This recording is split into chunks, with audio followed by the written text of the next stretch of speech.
Have you ever wondered how to get kids to be disciplined without having to yell all the time? Well, maybe the answer is in this video. Hi, my name is Berliana.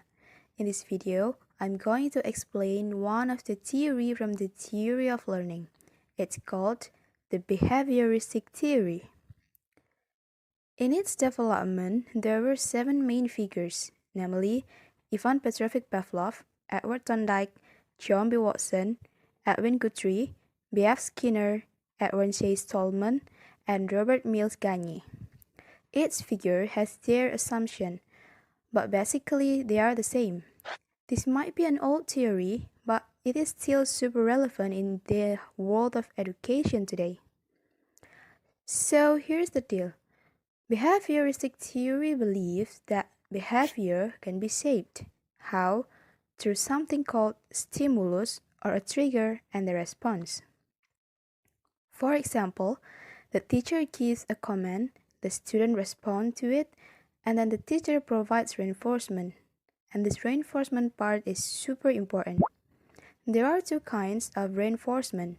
The first is positive reinforcement, like giving praise, extra points, or small rewards.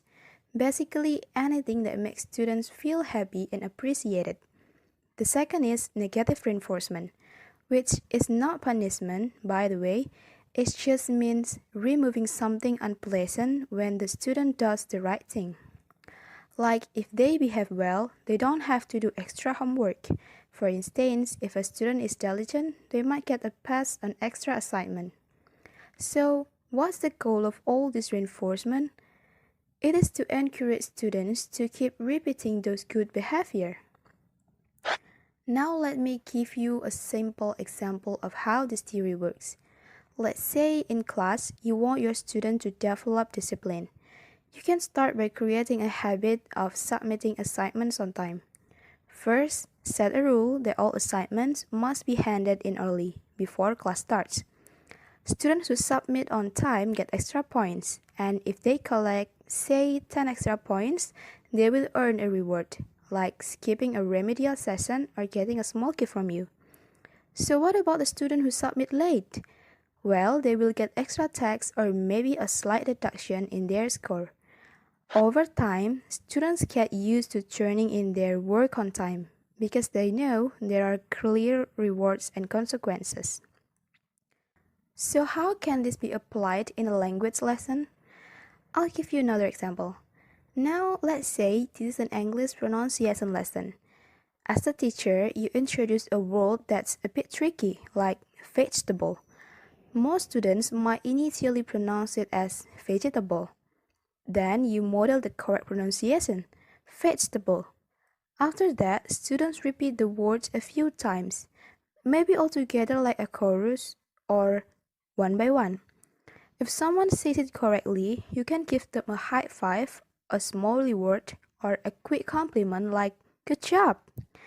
If a student mispronounces it, you gently correct them without scolding so they don't feel blamed. Remember, no one likes being blamed. Break the word down into syllables again and ask them to try once more.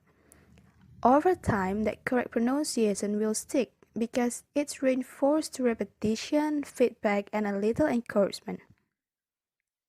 So bottom line, behavioristic theory teaches us that kids can learn something if we give them the right stimulus and consistent reinforcement. Teachers don't need to act like the classroom police anymore. Just set clear rules, reward good behavior, and follow through with consequences if needed. Be fair, be consistent, and always give feedback that helps students understand why their behavior matters. It may seem like a simple approach, but when it's done right, it makes a huge difference. Students don't just follow rules out of fear. They do it because they feel supported and appreciated. And for the teacher, no more getting angry and nagging. Pretty cool, right? So that's all for me, and thank you for watching. See you around. Created using Powtoon.